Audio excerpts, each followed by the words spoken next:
आज विश्व पर्यावरण दिवस है। उम्मीद है लॉकडाउन में आप ये समझ गए होंगे कि पर्यावरण के साथ हमने कितनी छेड़खानी की है, कितना प्रदूषित किया है। जब लोग घरों में कैद हुए, गाड़ियां बंद हुई, तो दिल्ली जैसे सबसे प्रदूषित शहरों की भी हवा एकदम साफ हो गई। दिल्ली के लोगों ने शायद ही कभी सोचा होगा कि उन्हें बिना प्रदूषण वाली सांस भी मिलेगी, लेकिन ऐसा हुआ। पर ये कितने दिन तक रहेगा पता नहीं।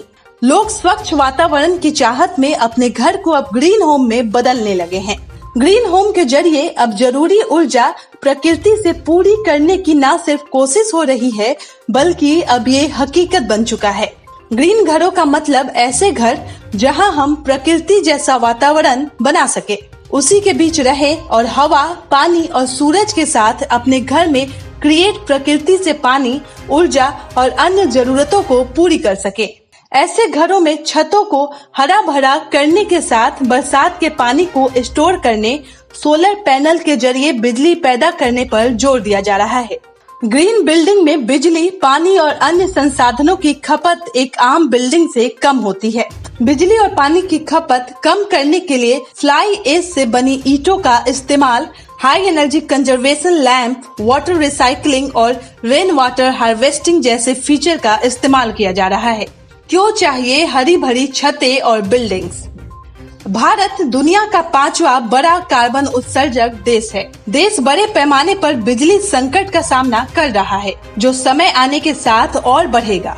पानी के स्रोत भी अक्षय नहीं है। पानी के स्रोत सीमित हैं, लेकिन जनसंख्या तेजी से कई गुना बढ़ चुकी है। वर्ल्ड बैंक का आकलन है कि अगले 2 दशकों में भारत ने अगर पानी प्रबंधन के लिए गंभीर पहल नहीं की तो गहरा संकट पैदा हो जाएगा।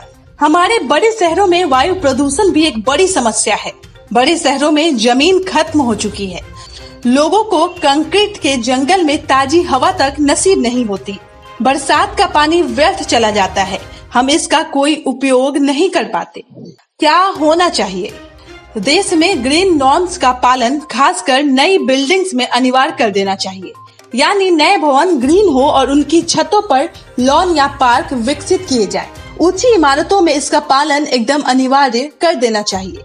ये देखना चाहिए कि क्या हम अपनी विशालकाय इमारतों की खाली छतों का उपयोग ग्रीन बनाने में कर सकते हैं या नहीं। बड़े भवनों, कमर्शियल बिल्डिंग्स और कॉर्पोरेट हाउसेज के लिए ग्रीन टेक्नोलॉजी का उपयोग अनिवार्य हो जाना चाहिए। इनमें water harvesting, solar energy generation की व्यवस्था होनी चाहिए। अगर कोई ग्रीन बिल्डिंग बनाता है या ग्रीन रूम्स विकसित करता है तो टैक्स छूट के जरिए उसे सरकार को राहत की व्यवस्था करनी चाहिए।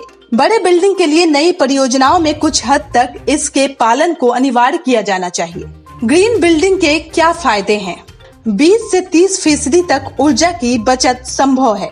30 से 50% तक पानी की बचत। आम बिल्डिंगों की तुलना में लागत 5 से 10% ज्यादा, लेकिन ये लागत बिजली और पानी की बचत के जरिए 2 साल में पूरी की जा सकती है।